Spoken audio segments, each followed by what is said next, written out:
Muy bien, hermanos. Recordad que esta carta, que este libro de Hebreos, es una carta que está dirigida, como su propio nombre indica, a hebreos, a judíos cristianos, a judíos que habían abrazado el cristianismo, que habían puesto su fe en Jesús para su salvación, pero que de alguna manera y por alguna razón estaban considerando o estaban siendo presionados para abandonar su fe en Cristo y volver a los ritos del antiguo pacto. El tema de toda esta carta es Jesús, Cristo es mejor. Cristo es superior. ¿Superior a qué? Superior a todo y a todos. Y en el capítulo 1, el escritor nos ha ido hablando y ha estado mostrando cómo Jesús es superior a los profetas y Jesús es superior a los ángeles. ¿Se me oye bien? Jesús es superior a los profetas, Jesús es superior a los ángeles. Y eso el autor lo ha ido enseñando, lo ha ido mostrando en el capítulo 1. Y cuando llega al capítulo 2, lo que hace el escritor de Hebreos es que hace un pequeño paréntesis en los primeros 4 versículos para hacer una exhortación. Si os acordáis, la primera semana estuvimos hablando de que la carta, el libro de Hebreos es una carta, pero no tiene tanto formato de carta, sino que más bien es una predicación, es una enseñanza que se le ha dado un poco un formato de carta. Pero es diferente a las otras cartas que encontramos en el Nuevo Testamento y es diferente a las cartas de Pablo. Pablo acostumbra a dar primero un saludo, presentarse, decir a quién va dirigida la carta, luego desarrolla la enseñanza. Al final de la carta hace una aplicación, hace una exhortación. Esto es la enseñanza. Conforme a esta enseñanza, nosotros tenemos que hacer tal, tenemos que comportarnos tal. Siempre la aplicación o la exhortación, siempre la deja al final de la carta y luego termina con un saludo. Hebreos no es así. Hebreos no encontramos la enseñanza y luego al final la exhortación o la aplicación, sino que lo que hace el autor de Hebreos es que va intercalando enseñanza y exhortación, enseñanza y exhortación. Y a lo largo de la carta encontramos 5 pasajes o 5 partes en la carta donde Pablo o el autor de Hebreos va haciendo esas exhortaciones. La primera exhortación la encontramos al principio del capítulo 2, los versículos del 1 al 4. Y luego el autor, a partir del versículo 5, lo que hace es que retoma la enseñanza que venía dando en el capítulo 1 y había dejado en el versículo 14 del capítulo 1. Y comienza el versículo 5 diciendo, ¿por qué no sujetó a los ángeles? ¿Os acordáis? Estaba hablando acerca de que Jesús es superior a los ángeles. Y versículo 5 dice, ¿por qué no sujetó a los ángeles el mundo venidero acerca del cual estamos hablando?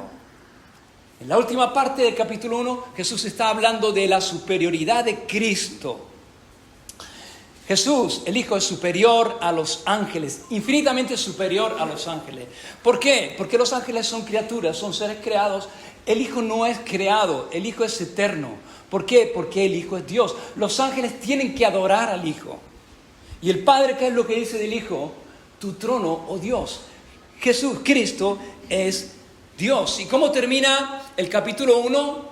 Versículos 3 y 14 del capítulo 1 dice, pues, ¿a cuál de los ángeles dijo Dios jamás, siéntate a mi diestra, hasta que ponga a tus enemigos por estrado de tus pies?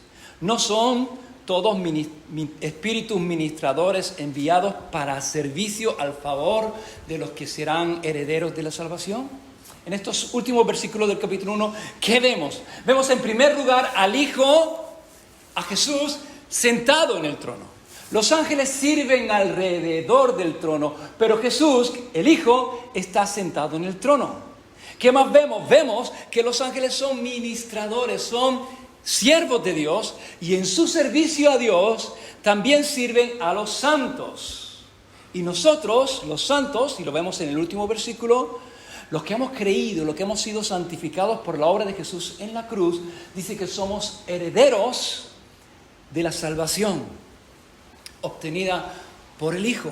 Una salvación que en los primeros versículos del capítulo 2 nos exhorta el autor a cuidar. ¿Por qué? Porque podemos deslizarnos, podemos desviarnos sin darnos cuenta. Yo estoy seguro de que si yo pregunto en esta mañana, y os pregunto en esta mañana, ¿quién de vosotros quiere dejar a Cristo? ¿Quién de vosotros quiere abandonar al Señor?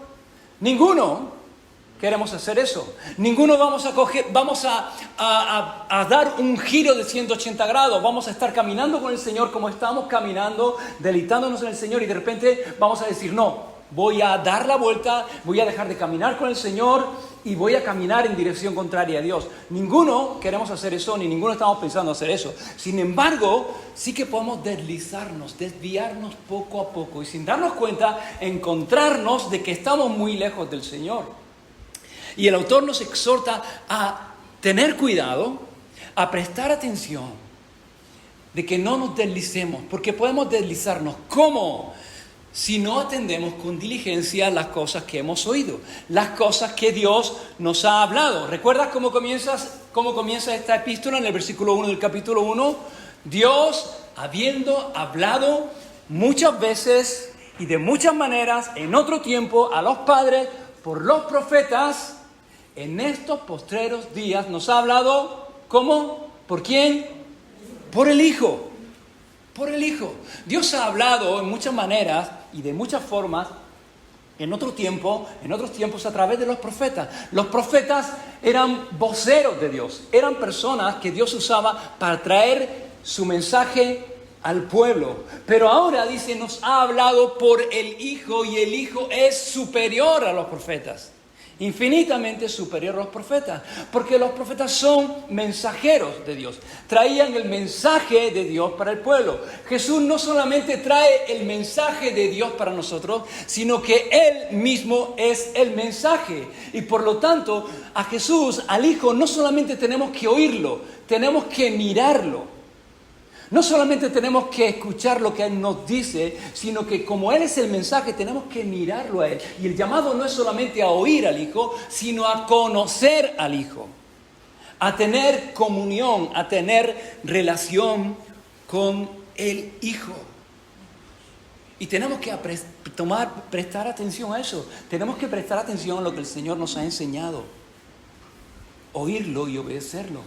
Pero tenemos que prestar atención a nuestra relación con Cristo, a nuestra comunión con Cristo. Porque si no hacemos eso y descuidamos eso, sin darnos cuenta, poco a poco nos podemos ir deslizando, y cuando nos damos cuenta, ya estamos en dirección contraria. Ya estamos muy lejos del Señor. Y nos exhorta a tener cuidado. El autor de Hebreos nos dice en el versículo 3, nos exhorta a no descuidar esto, a no descuidar una salvación tan grande, a cuidar nuestra salvación.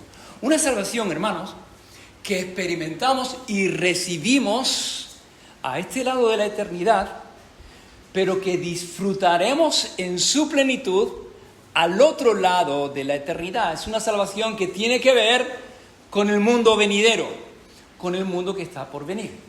Y a partir del versículo 5, el escritor va a continuar desarrollando esta idea de que Cristo es superior a los ángeles, pero va a introducir un elemento nuevo. Porque hasta ahora ha estado hablando acerca de el Hijo, de la naturaleza divina de Cristo, del Hijo. Pero ahora nos va a hablar acerca de la naturaleza humana de Cristo. Porque Jesús, el Hijo, es superior a los ángeles, por supuesto, Él es Dios, Él es eterno. Pero claro, los judíos podían decir, pero es un hombre también. Y si es un hombre, ¿cómo puede ser superior a los ángeles? Y el autor de Hebreos va a mostrar que Cristo es superior a los ángeles por cuanto es Hijo en su naturaleza divina, pero Cristo también es superior a los ángeles en su humanidad. Y es lo que vamos a ver en los siguientes versículos. Versículo 5 dice, porque no sujetó a los ángeles el mundo venidero acerca del cual estamos hablando. Dios no ha creado a los ángeles, no creó a los ángeles para gobernar. Dios ha creado a los ángeles para ministrar, para servir. Y el mundo venidero, el mundo que está por venir, no va a estar gobernado por los ángeles. La pregunta es, ¿por quién va a estar gobernado? Y a partir del versículo 6, fijaos lo que dice. Pero alguien testificó en cierto lugar diciendo: ¿qué es el hombre para que te acuerdes de él? O el hijo del hombre para que le visites. Le hiciste un poco menor que los ángeles, le coronaste de gloria y de honra, le pusiste sobre las obras de tus manos, todo lo sujetaste bajo sus pies, porque en cuanto le sujetó todas las cosas, nada dejó que no sea sujeto a él, pero todavía no vemos que todas las cosas le sean sujetas. A partir del versículo 6, el autor de Hebreos comienza a hablar del hombre, comienza a hablar del ser humano y toma un salmo, el Salmo 8, que es un salmo del rey David, y es un salmo en el cual encontramos a David contemplando la creación. Y en el versículo 3 de este Salmo 8, David escribe y dice: cuando veo los cielos, obra de tus dedos, la luna y las estrellas que tú formaste, digo, ¿qué es el hombre para que tengas de él memoria? Y el hijo del hombre para que lo visites. ¿Qué es el hombre? Esa es la pregunta que se hace David, el salmista, en el Salmo 8. Cuando él está contemplando la creación, considerando la creación y la inmensidad del universo, él se hace esta pregunta: ¿qué es el hombre?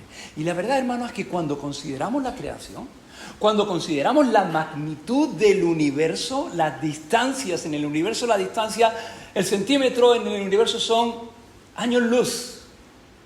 Las distancias, la grandeza del universo es enorme. Y cuando consideramos la creación y la inmensidad del universo, realmente nos damos cuenta de cuán insignificantes y cuán pequeños somos en comparación con la grandeza de ese universo que Dios ha creado. Y sin embargo, Dios se acuerda de nosotros y nos visita. ¿No es increíble, hermanos? ¿No es increíble que siendo tan pequeños, siendo tan insignificantes, menos que una mota de polvo en comparación con la grandeza del universo, que Dios se acuerde de nosotros y nos visite y siga acordando de nosotros y nos visite? ¿Sabes que hay alguien que no se olvida de ti? Y es increíble que Dios no se olvide de nosotros. Muchas veces podemos pensar que nadie se acuerda de nosotros, que nadie sabe nuestra situación, que nadie conoce nuestras circunstancias, que nadie sabe lo que yo estoy viviendo, nadie sabe por donde yo estoy pasando, nadie se preocupa por mí, todo el mundo se ha olvidado. ¿Sabes que hay alguien que no se olvida? Que nunca se olvida de ti. ¿Y sabes que hay alguien que te visita y quiere visitarte? Aún en tu dolor, aún en tu soledad, aún en tus circunstancias. ¿No es increíble que siendo nada como somos en comparación con la creación de Dios, que Dios se acuerde de nosotros y que Dios nos visite? Y sin embargo, el hombre se olvida de Dios. El hombre se olvida de Dios, el hombre se ha olvidado de Dios y Dios no se olvida de nosotros. ¿Cómo puede ser? ¿Cómo puede ser eso? Dice, se acuerda de nosotros y nos visita. El hombre es nada en comparación con la creación. Y sin embargo, Dios puso algo especial en el ser humano. Y el versículo 7 dice: le hiciste un poco menor que los ángeles, le coronaste de gloria y de honra, le pusiste sobre las obras de tus manos, todo lo sujetaste bajo sus pies. Y está haciendo referencia a Génesis capítulo 1. En Génesis capítulo 1 encontramos el principio de todo. Y vemos a Dios creando todas las cosas, dándole sentido, dándole propósito a todas las cosas. Y cuando Dios crea todas las cosas y culmina la creación, como corona, como culminación de esa creación y como corona de su creación, dice la Escritura que creó al hombre, al ser humano. Y fue una creación especial. ¿Por qué? Porque dice que Dios creó al ser humano a su imagen y a su semejanza. ¿Qué significa esto? ¿Qué significa que Dios nos creó al hombre a su imagen y semejanza? Entre otras cosas, significa que fuimos creados, hermanos, para representar a Dios. y para representar a Dios en un rol que Él había establecido y ha establecido para el hombre. Génesis 1, versículo 26, lo leo, hermanos, dice: entonces dijo Dios, hagamos al hombre a nuestra imagen, conforme a nuestra semejanza, y señoree en los peces del mar, en las aves de los cielos, en las bestias de toda la tierra y en todo animal que se arrastra sobre la tierra. Versículo 27. Y creó Dios al hombre a su imagen, a imagen de Dios lo creó, varón y hembra los creó. Y los bendijo Dios y les dijo: fructificad y multiplicaos, llenad la tierra y sojuzgadla, gobernadla y señoread en los peces del mar, en las aves de los cielos, en todas las bestias que se mueven sobre la tierra. Dios nos ha creado a su imagen y semejanza. Y ser creado a la imagen y semejanza de Dios está relacionado con el propósito del hombre en el mundo, el propósito que Dios tenía para el hombre en el mundo. Y el propósito de Dios para el ser humano en el mundo era gobernar su creación, gobernar el mundo bajo la autoridad de Dios, con una autoridad delegada de Dios, en comunión con Dios y representando a Dios en su creación. Dice: le coronaste de gloria y honra.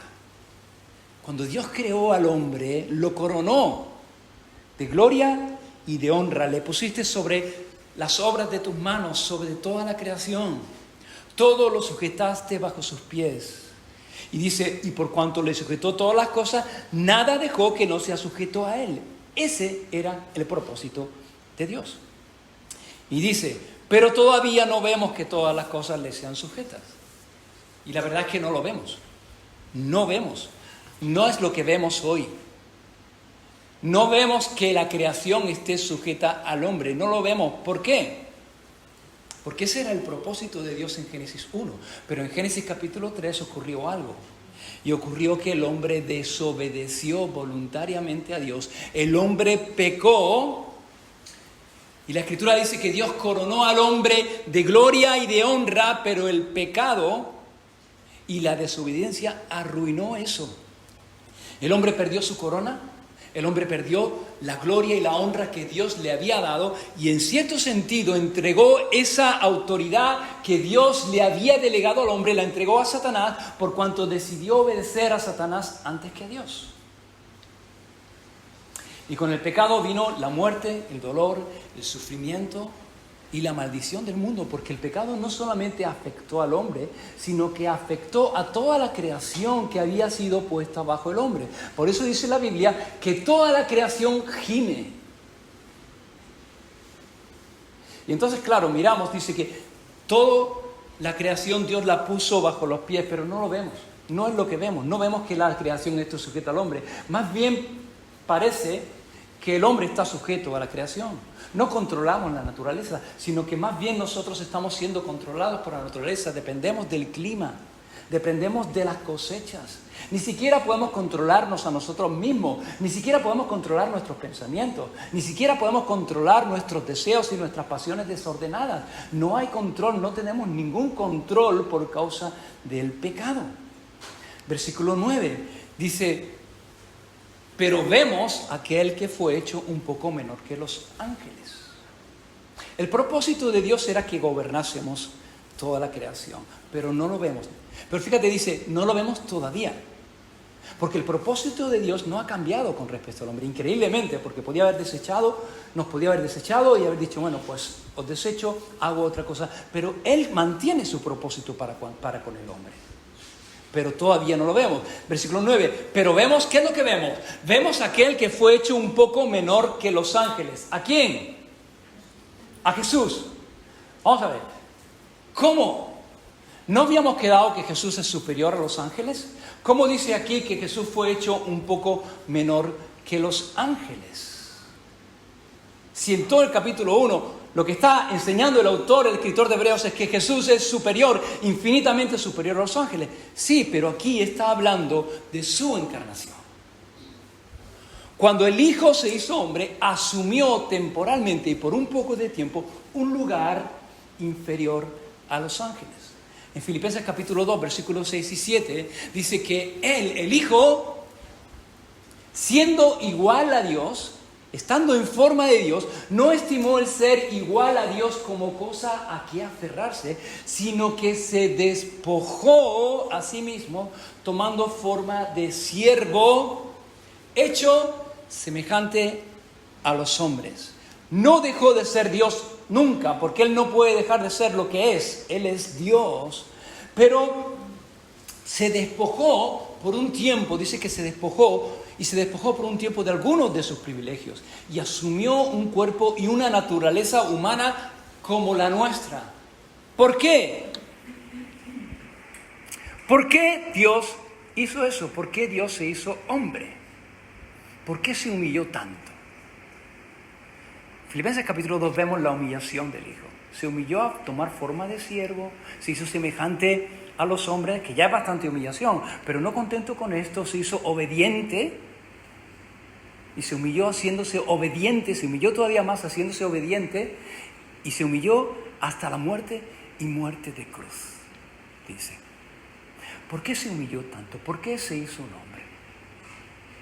Si os acordáis, hace 2 semanas hablando acerca de la opinión que tenían los judíos de los ángeles, veíamos que tenían una opinión muy alta de los ángeles. De hecho, ellos creían que los ángeles eran los seres más cercanos a Dios.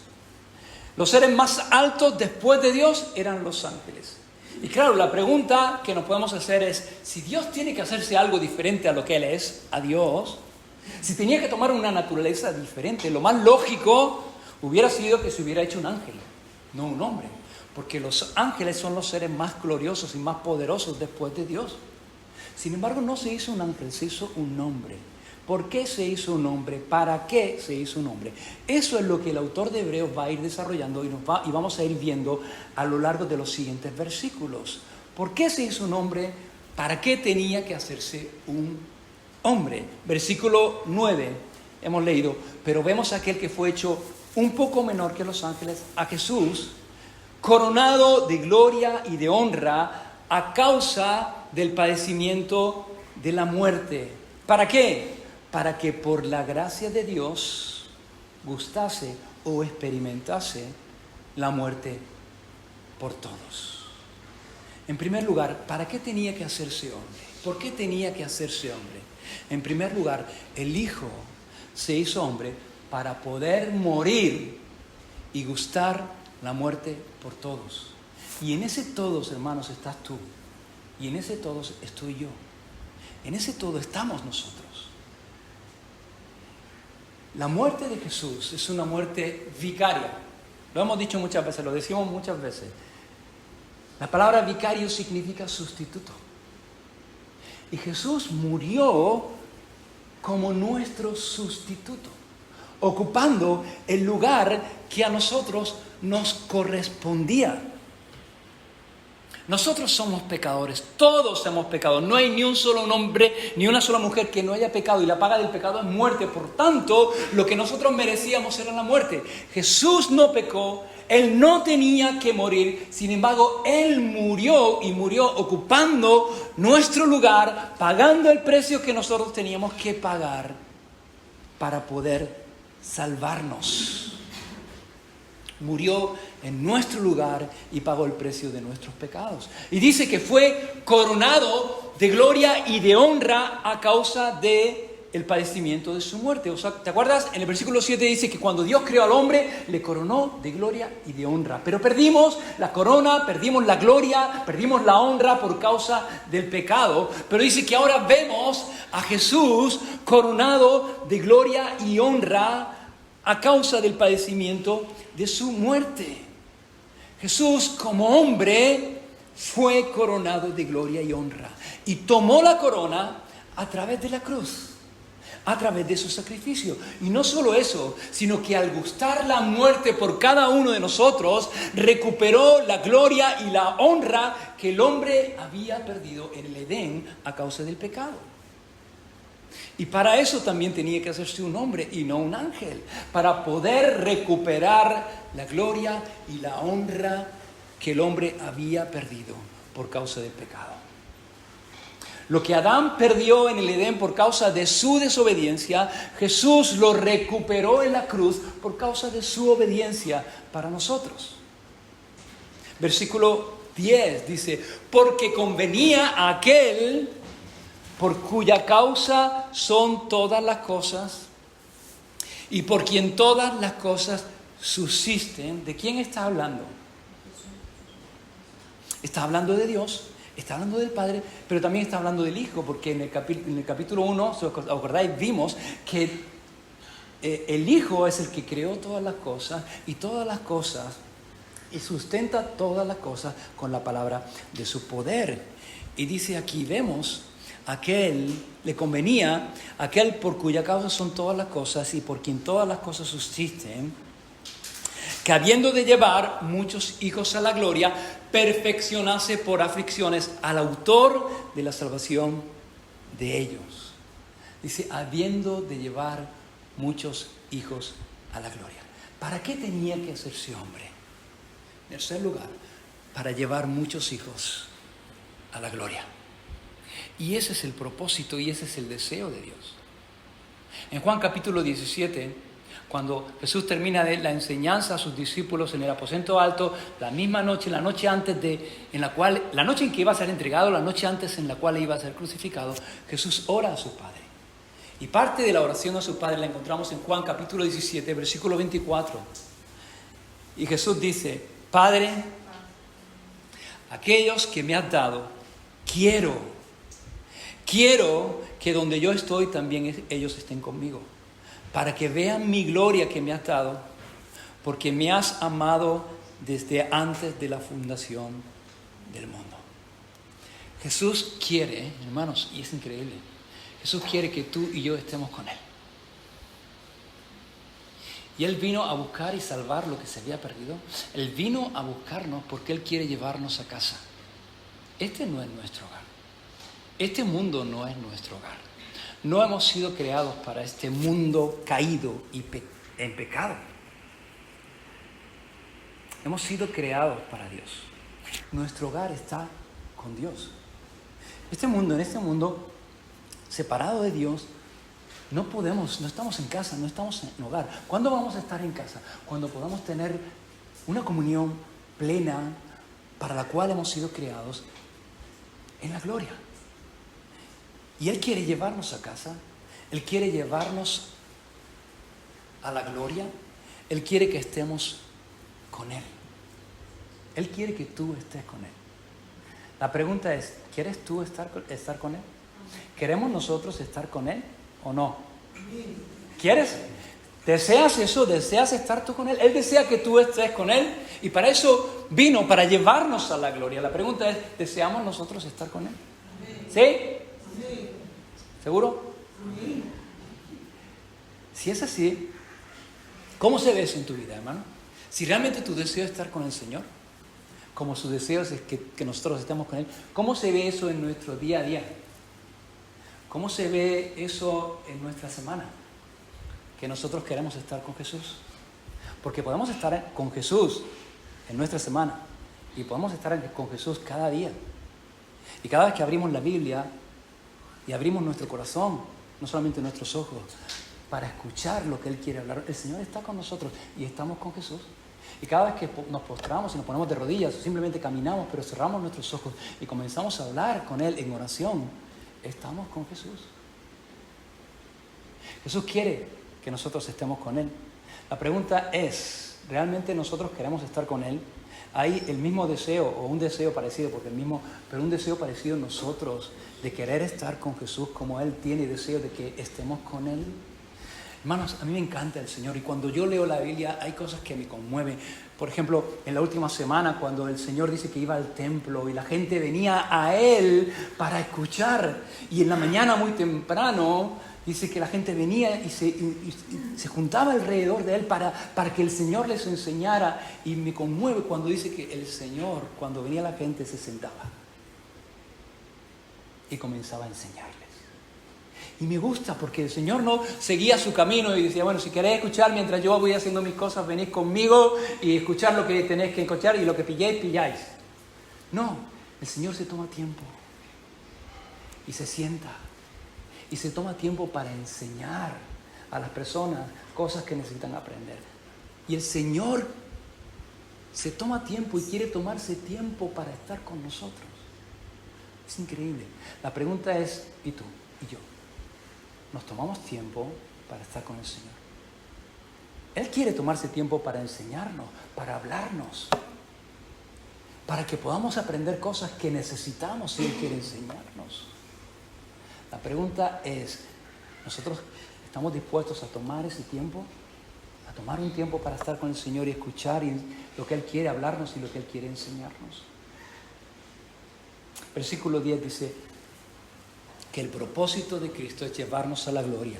Y para ello era necesario, dice, que perfeccionase por medio de aflicciones al autor de la salvación de ellos. ¿Quién es el autor de nuestra salvación? Cristo, Jesús. Pero dice que era necesario que perfeccionase por medio de las aflicciones al autor de la salvación. ¿Cómo puede ser eso? ¿Cómo puede ser que era necesario que Jesús fuese perfeccionado? ¿Acaso Jesús no es perfecto? Jesús, Cristo, tiene que ser perfeccionado. ¿No es perfecto? Por supuesto que es perfecto. El Hijo es perfecto, como Dios es perfecto. Jesús, como hombre, es perfecto. Nadie pudo señalarle un pecado. No hubo pecado en Él. Jesús no pecó. Jesús vivió una vida perfecta como hombre. Pero como Salvador, tenía que ser perfeccionado. ¿Y cómo fue perfeccionado? Dice, por medio de la aflicción. A través de la aflicción, a través del sufrimiento, al sufrir el castigo de nuestra paz, al morir la muerte, al sufrir la muerte en la cruz por nuestros pecados, Él se constituyó en un perfecto Salvador para nuestras almas. Y Cristo no solamente es perfecto como Dios, no solamente es perfecto como hombre, viviendo una vida perfecta por nosotros, sino que también se constituyó en un perfecto Salvador a través de la aflicción. Porque Él sufrió en nuestro lugar y Él murió nuestra muerte en la cruz. Y por lo tanto, Él es un perfecto Salvador para nosotros, por cuanto Él compró con su sangre nuestra salvación. Dice, Jesús es el autor de nuestra salvación. Y esta palabra autor en el griego es la palabra archegos, que literalmente significa pionero. Jesús es nuestro pionero. ¿Quién es un pionero? ¿Qué es un pionero? Un pionero es alguien que abre camino. Y Él es el que ha abierto el camino de la salvación para nosotros. Porque ese camino estaba cerrado. No había forma en la cual tú y yo pudiéramos ser salvos por nuestras obras, por nuestra justicia, que son trapos de inmundicia delante de Dios. Nadie podía salvarnos. El camino estaba cerrado. Pero Él nos ha abierto el camino. Y hay un camino abierto para la salvación. Jesús nos ha abierto el camino, pero no solamente nos ha abierto, Él mismo es el camino. Yo soy el camino, yo soy el camino, la verdad, la vida. Nadie viene al Padre sino a través de mí. Versículo 11 y 13 dice, porque el que santifica, Cristo, y los que son santificados, nosotros, de unos son todos. ¿De quién? Del Padre. Por lo cual no se avergüenza de llamarlos hermanos, diciendo, anunciaré a mis hermanos tu nombre, en medio de la congregación te alabaré, y otra vez yo confiaré en Él, y de nuevo, he aquí, yo y los hijos que Dios me dio. ¿Sabes por qué también era importante que Cristo se hiciera hombre? Para poder llamarnos hermanos, para que pudiéramos ser y llegar a formar parte de la familia de Dios, ser hechos hijos de Dios. En Juan capítulo 1, versículo 12, dice que no todos los hombres son hijos de Dios. A veces se escucha esa frase, todos los hombres somos hijos de Dios. No es cierto, no es bíblico, no es lo que enseña la Biblia. Juan 1, 12 dice que no todos los hombres somos hijos de Dios. Todos los hombres son criaturas de Dios, pero no todos somos hijos de Dios. Pero los que reciben a Jesús, a los que creen en su nombre, dice Juan 1:12, les dio potestad, les dio el poder de ser hechos hijos de Dios. Cuando recibimos a Jesús en nuestra vida, cuando ponemos nuestra fe en Él y en su obra, entonces somos adoptados como hijos de Dios. Llegamos a formar parte de la familia de Dios y el Hijo en mayúscula dice que no se avergüenza de llamarnos hermanos. ¿No es increíble? ¿No es increíble que no se avergüence de llamarnos hermanos?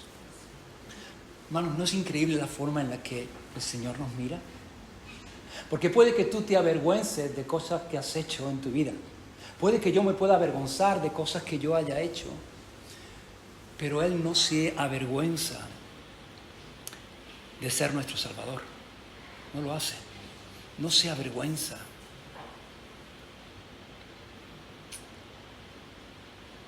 Jesús no se avergüenza de nosotros, no se avergüenza de llamarnos hermanos. En Hebreos capítulo 11, versículo 16, dice que Dios no se avergüenza de llamarse Dios nuestro. Aquí dice que Jesús no se avergüenza de llamarnos hermanos, y en Hebreos 11 dice que Dios no se avergüenza de llamarse Dios de ellos, de llamarse nuestro Dios. La pregunta es, ¿nos vamos a avergonzar nosotros de Dios? Qué increíble que Dios no se avergüence de llamarnos suyos, de que Jesús no se avergüence de llamarnos nuestro hermano, y que nosotros tristemente a veces nos podamos avergonzar de hablar de Dios, o de decir que creemos en Dios, o de decir que Jesús es nuestro Salvador y que le amamos. No nos avergoncemos. El mundo no se avergüenza del pecado, no se avergüenza de vivir de maneras que son vergonzosas. Y tú y yo nos vamos a avergonzar de decir que creemos en Dios, de decir que Jesús es nuestro Salvador, de que amamos al Salvador. Jesús no se avergüenza de llamarnos sus hermanos. Dios no se avergüenza de llamarse Dios nuestro. No nos avergoncemos de Dios. Proclamemos con orgullo, hermanos, tendríamos que estar orgullosos de que Jesús nos haya salvado, de que Dios sea nuestro Padre. Y deberíamos decirlo a boca llena, no con vergüenza. No nos avergoncemos del Señor. Nunca. Versículo 14 dice, así que por cuanto los hijos participaron de carne y sangre, es decir, somos seres humanos, Él también participó de lo mismo. Se encarnó, participó de carne y sangre, se hizo hombre. Se hizo un hombre como tú y como yo, nació como tú y como yo, creció y se desarrolló como tú y como yo, y vivió como tú y como yo, pero sin pecado. ¿Para qué? Dice, para destruir por medio de la muerte, de su muerte, al que tenía el imperio de la muerte, esto es, al diablo. Yo sé que muchas veces decimos, y hay mucha gente que dice que la muerte es natural. La muerte es natural. Y no, la muerte no es natural. Por eso duele, porque no es natural. No estaba en el diseño de Dios. En el diseño de Dios no estaba la muerte. La muerte es el resultado del pecado. Y no es natural. Es normal, porque sucede, y porque nos sucede a todos. Es normal, porque todos los hombres mueren y todos vamos a morir. Es normal, pero no es natural. No estaba en el diseño de Dios la muerte. Por eso nos duele.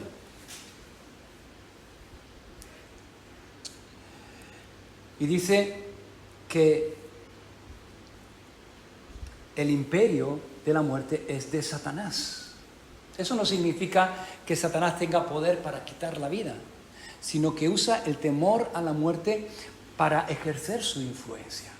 Y finalmente la muerte, hermanos, entró en el mundo también en cierta medida por la obra de Satanás. Porque la muerte, ¿por qué entró y cómo entró en el mundo? Por el pecado, porque el hombre pecó. Y Satanás tuvo una parte activa ahí. Evidentemente la responsabilidad fue del hombre, pero Satanás engañó al hombre y el hombre se dejó engañar de una manera consciente y pecó, y por el pecado entró la muerte. Y finalmente el objetivo del diablo, ¿qué es? matarnos. Jesús dijo que el enemigo viene para robar, matar y destruir. El objetivo del diablo con la humanidad es matarla. No solamente matarla físicamente, no solamente que muera. Para eso no tiene que hacer nada el diablo. Vamos a morir porque la corrupción del pecado ha afectado a nuestra naturaleza, a nuestro cuerpo, y se corrompe y morimos, aunque no estábamos diseñados para eso. Morimos. Y todos vamos a morir y el diablo no tiene que hacer nada de eso. Pero a él lo que le interesa no es la muerte física. Ese momento en el cual hay una separación del alma y del espíritu y el cuerpo queda sin vida, porque la vida está en el espíritu. Lo que le interesa es la muerte espiritual, la separación de Dios. Y lo que le interesa es que el hombre muera físicamente, estando separado de Dios. Porque eso nos lleva a una separación eterna, a una muerte espiritual eterna. Y eso es lo que el diablo quiere, ese es el objetivo del diablo. Y dice que el imperio de la muerte es de Satanás, pero dice que Jesús al morir destruyó al imperio de la muerte, esto es, al diablo.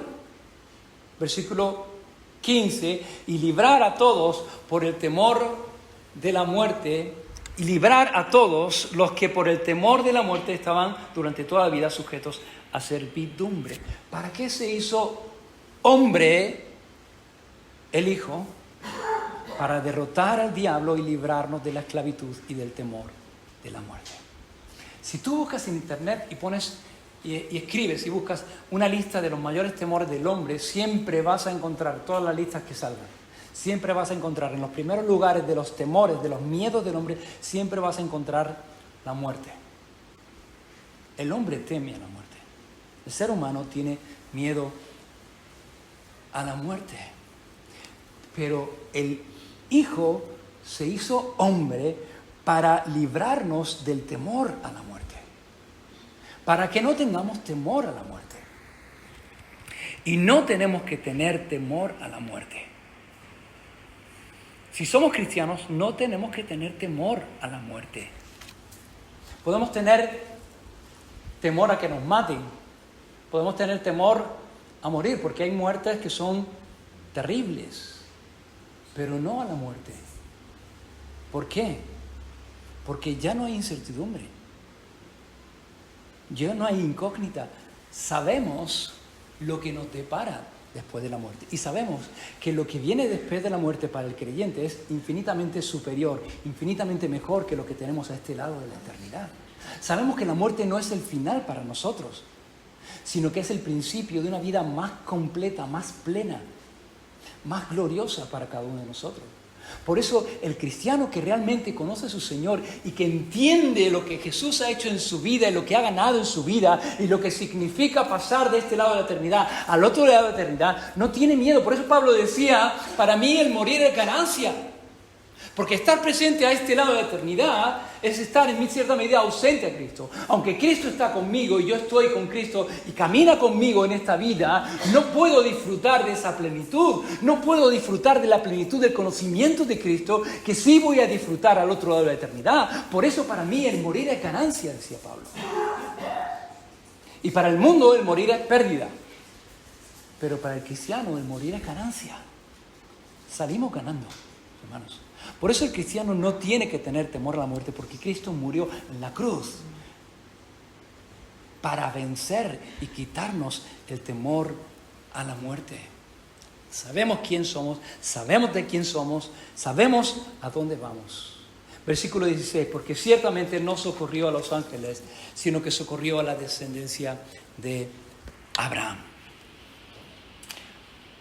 ¿Por qué no dice la descendencia de Adán? Porque si dijera la descendencia de Abraham, ahí incluirían a todos los hombres, pero dice la descendencia de Abraham. Y claro, está hablando a judíos. Ellos eran descendientes de Abraham en cuanto a su linaje. Pero los descendientes de Abraham no solamente son los judíos, sino los que son de fe. Y eso es lo que enseña la Escritura. Y lo vimos en Gálatas, ¿os acordáis? En Gálatas capítulo 3, 7, Pablo dice, sabed que, por tanto, los que son de fe, estos son hijos de Abraham. Abraham es el padre de la fe. Y los que son de fe son hijos de Abraham. Dice, no socorrió a los ángeles. ¿Por qué se hizo hombre? ¿Por qué no se hizo ángel? Porque Jesús no vino a socorrer a los ángeles. No vino a salvar a los ángeles. Se hizo hombre porque vino a socorrer a los hombres. Vino a socorrernos a nosotros. Versículo 17, por lo cual debía ser en todo semejante a sus hermanos. En todo tenía que ser completamente hombre. ¿Para qué?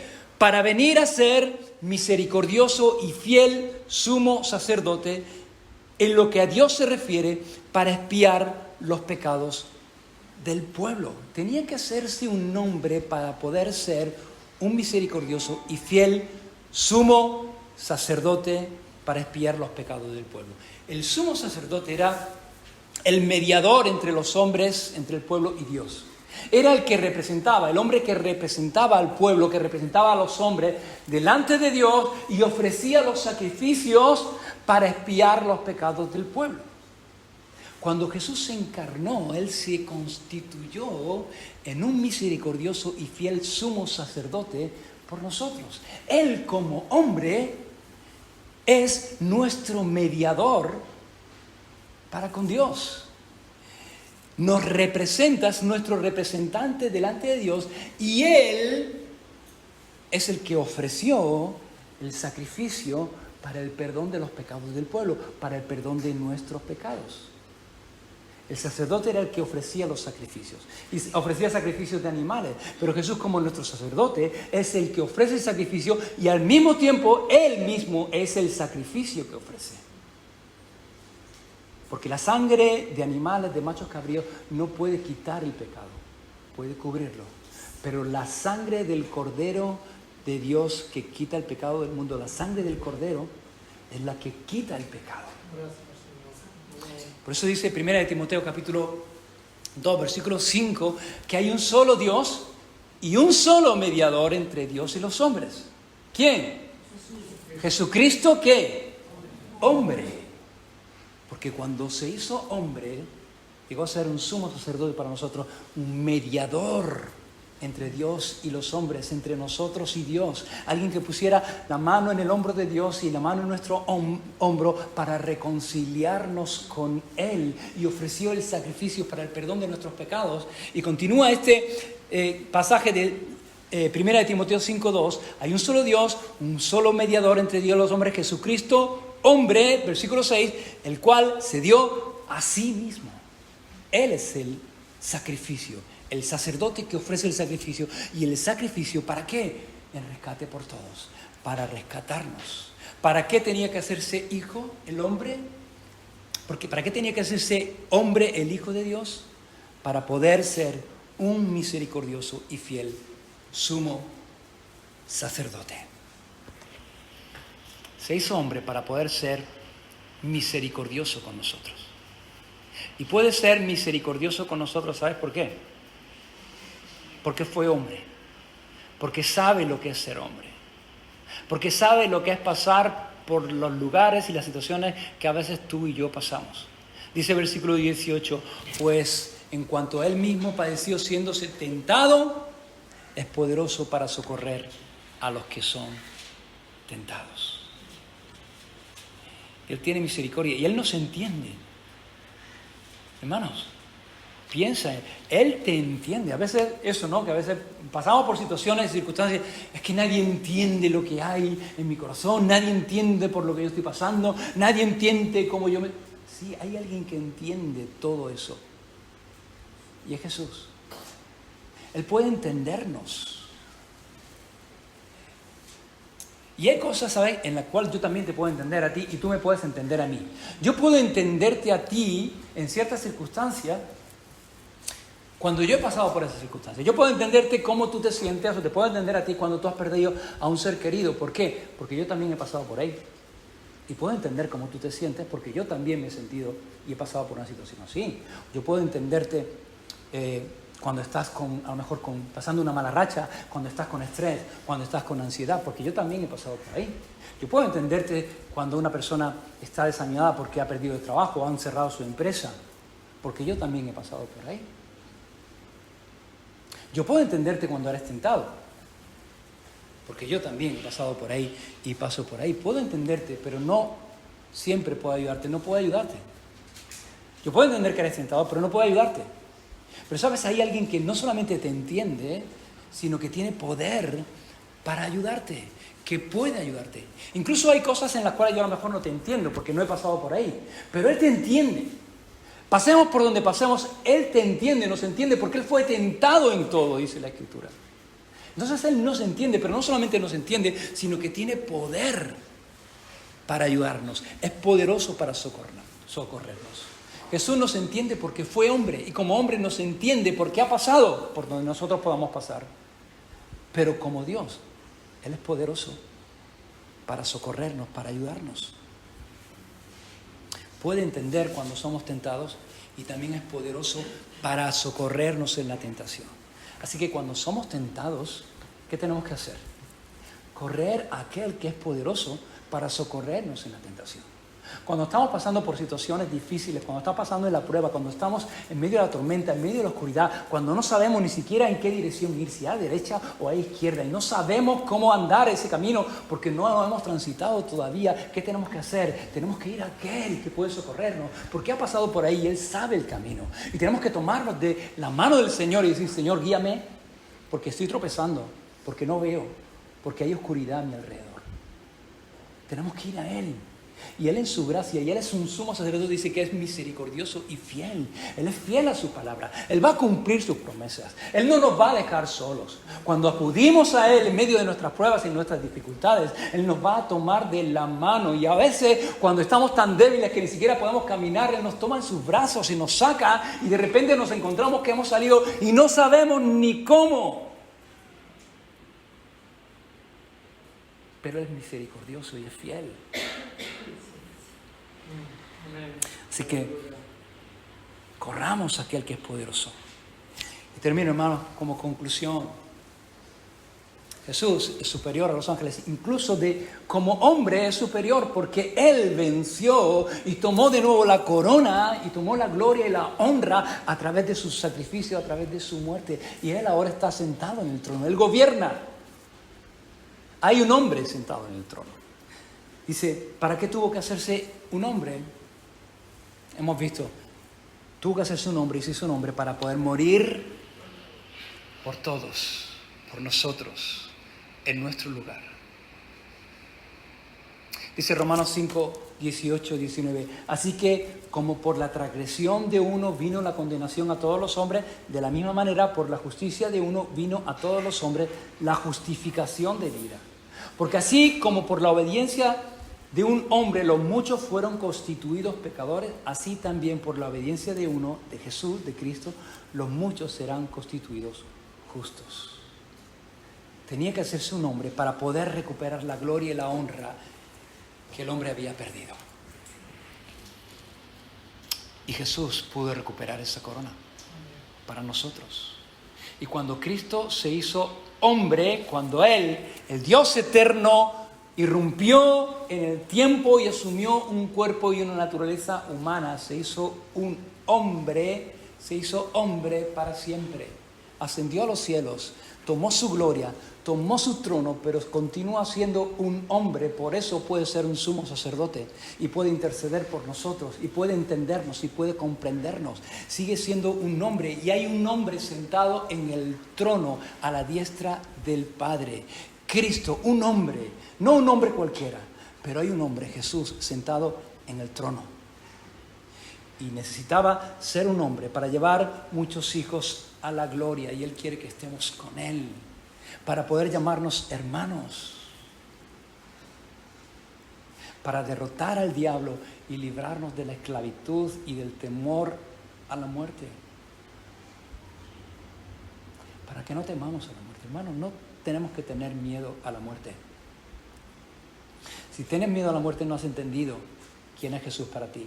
No has entendido lo que Jesús ha hecho. No has entendido lo que es la muerte para el cristiano.